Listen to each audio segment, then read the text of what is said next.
उमर खालिद और शर्जील इमाम को जब 5 साल बाद भी जमानत नहीं मिली तो देश में 2 तरह के सवाल उठे। एक सवाल कि क्या बिना ट्रायल के 5 साल जेल में रखना इनके हकों को मारना है? क्या इन्हें मुसलमान होने की सजा दी जा रही है?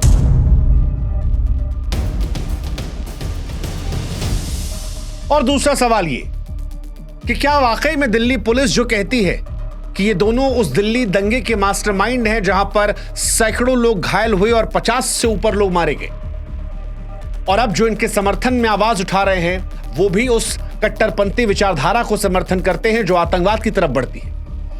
क्योंकि दोनों में कोई तो एक सच है। 2020 के दिल्ली दंगों के बाद से उमर खालिद और शर्जील जेल की सलाखों के पीछे हैं, यूएपीए के तहत। कोई कहता है कि ये दोनों बेगुनाह हैं जो आवाज उठाने की सजा भुगत रहे हैं।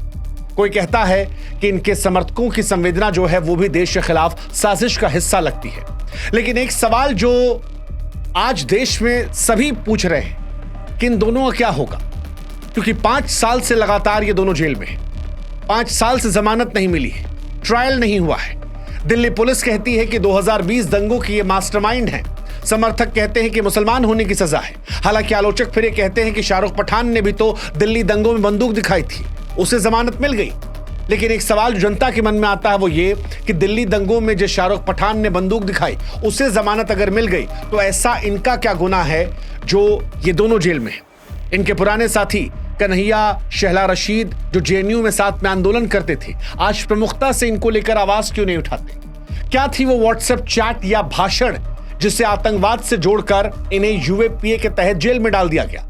सवाल यह भी कि क्या 5 साल तक बिना ट्रायल के जेल में रखना न्याय है, सजा है, या फिर सियासत का हिस्सा, जैसा कि कुछ आलोचक लगा रहे हैं? उमर खालिद और शर्जील इमाम की कहानी जो है आज देश में चर्चा के केंद्र में है, और स्पष्ट तौर पर इसको लेकर 2 विचारधाराएं हैं। एक जो सीधे तौर पर कहती है कि ये दोनों लड़के उज्जवल भविष्य था, मेहनती लड़के थे, सरकार के आलोचक थे, इसलिए कुछ बयानों को आधार बनाकर जेल में ठूस दिया गया। और दूसरी जो ये कह रहे थे कि इन्होंने गहरी साजिश रची उस दौर में जब डोनाल्ड ट्रंप को इंडिया आना था, उस दौर में जब दिल्ली में दंगे हो रहे थे, ये देश को भड़का रहे थे, भारत के टुकड़े टुकड़े करना चाह रहे थे। इन दोनों कहानियों के बीच में हमें लगा कि आम जनता जो ना पूरी तरह से लेफ्ट है ना पूरी तरह से राइट है, उसे सरल शब्दों में निष्पक्षता के साथ आज हम समझाएं पूरी कहानियों को, जहां पर इमोशन से ज्यादा हम फैक्ट्स पे बात करें। और आखिरी थे वो दिल्ली दंगे जिनको लेकर आज 5 साल से जेल में।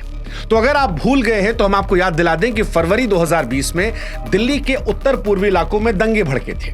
सीए और एनआरसी के खिलाफ प्रदर्शन चल रहा था जो अचानक से हिंसक हो गया।